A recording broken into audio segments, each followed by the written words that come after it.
How you doing, everyone? A big question people always ask on boats is, what type of boat should I have with what I'm trying to do? Now, they make a lot of different types of hulls, but today we're going to go over a few hulls that'll help narrow down that next boat purchase for you or your first boat purchase. Now, some of these you've heard of, like, for example, the Deep V. The Deep V hull is exactly how it sounds. It actually has a Deep V section, just like this Robalo 360, and it's a much deeper design, so the wall of the boat is much taller. These boats are usually specifically designed for smoother offshore rides, cut through the waves themselves. Offshore capabilities is always a big thing just because of how deep that wall is. It keeps the water down instead of coming inside the boat, obviously to give you that more comfortable design. These boats will also have a lot more space inside of the boat just because the walls or the gunnels are taller, so you can actually get more storage, deeper fish boxes. The downside of these boats is generally they are bigger or heavier, so it's going to be a lot more boat to push when you guys have your engine packages on the back, and they're going to draft a lot deeper. Again, they're great for offshore travel, but if you're trying to get into some skinnier water, you may run aground on the deeper V hulls. Next one that is set around quite a bit is called a modified V. It is still a V hull, just like the boats we were just looking at before. The front part of the boat is a deep V all day long. They may have a fatter keel, which is the line where the two outer hulls meet, but as we work our way to the back of the boat, you'll notice the V in the back of the boat is not so much of a V. As it flattens out to the back, it helps with less drag, so a little bit better fuel economy and usually greater speeds. The stability is definitely a lot more. You're not going to rock as much on a modified V hull. The downside soon, you will lose some of that offshore travel, even though a lot of people still go offshore, but they have to start picking their days, picking the weather, and you will start losing wall space or gunnel space. So those index fish boxes, the storage boxes, anything like that, you're going to start losing those on the modified V hulls. The next boats, I'm sure almost everyone has heard of them, that's a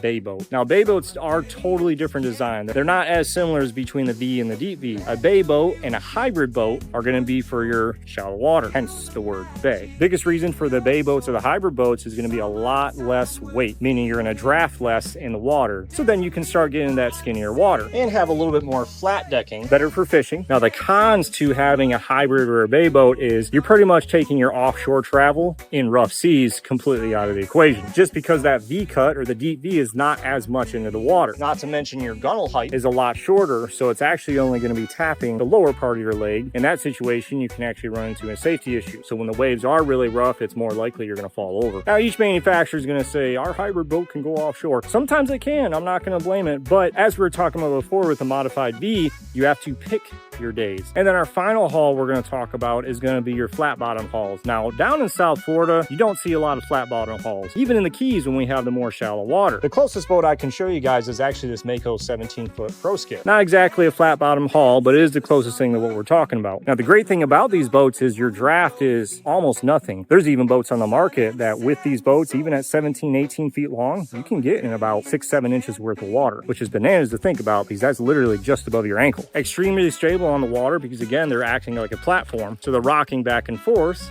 isn't really going to be happening. And extremely fast to plane. As soon as you hit that throttle, you're on plane. So then your fuel economy is going to be much greater on these boats because it has less drag. The downside is kind of what you're seeing. As soon as we run into any type of weather, you're going to be getting slapped around. At the end of the day, actually the most bought boat, and a lot of people don't even know that they have this boat, they may have just called the name, is actually the modified V because it has the most well-rounded use. You can still go offshore, picking on your day. You can get into some skinny water, just not as skinny as the flat bottom. But thank you for joining me on this video, guys. We're ready to go when you are. I'm JT with Riva Motorsports Marine in the Keys. I'll see you guys then.